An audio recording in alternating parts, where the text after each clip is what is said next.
রিয়ামণি এবং কামরুল হাসান রিয়াজের বিরুদ্ধে এবং আরও 2 জন আসামির বিরুদ্ধে 300 দণ্ডবিধি 323, 307, 379 এবং 506 এবং 114 এই কোন দিকে ধারায় এই যে আমরা ফোনে থানায় মামলা দায়ের করেন এবং আজকের 1 এবং 2 নং আসামি রিয়ামণি এবং কামরুল হাসান রিয়াজকে গ্রেপ্তার করে পুলিশ আদালতে সোপর্দ করলে আমরা এবং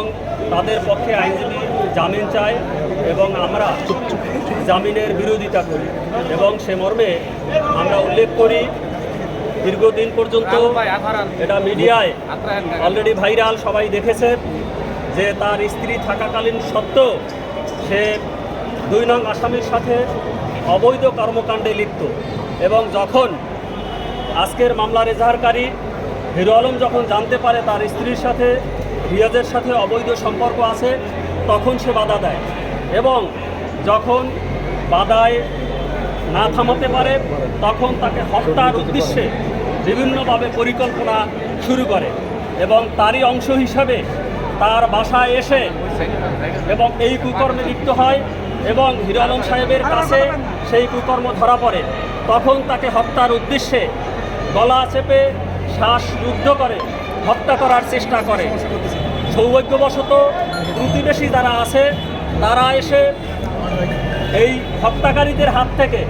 হিরো আলমকে রক্ষা করে, অন্যথায় আপনাদের হয়তোবা হিরো আলমের লাশ নিয়েই আজকের নিউজ করতে হতো এবং সে বিষয়টি এবং এইভাবে আপনারা মিডিয়ার জগতে যারা আছেন আপনারা বহু দেখেছেন যে স্ত্রীর পরকীয়ায় বাধা দিতে গিয়ে স্বামী খুন, এভাবে রিপোর্ট আপনারা বহু করেছেন এবং হয়তোবা এখানে যদি প্রতিবেশীরা উপস্থিত না হতো এ ধরনের ঘটনা হয়তোবা এখানেও ঘটত, যার কারণে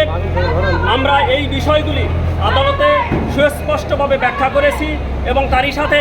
তার সাঙ্গপাঙ্গ ছিল, তারা 8 আনা ওজনের একটি স্বর্ণের চেইনও নিয়ে গেছে এবং এই সম্পূর্ণ বিষয় আমরা বিজ্ঞ আদালতকে অবহিত করেছি। বিজ্ঞ আদালত মামলাটি পর্যালোচনায় রেখেছে, হয়তোবা কিছুক্ষণ পরে আপনাদের সামনে আদেশ আসবে জামিন অথবা নামঞ্জুর। যদি ন্যায় বিচার আমরা পাই জামিন নামঞ্জুর হবে এবং আসামি কারাগারে যাবে ইনশাআল্লাহ।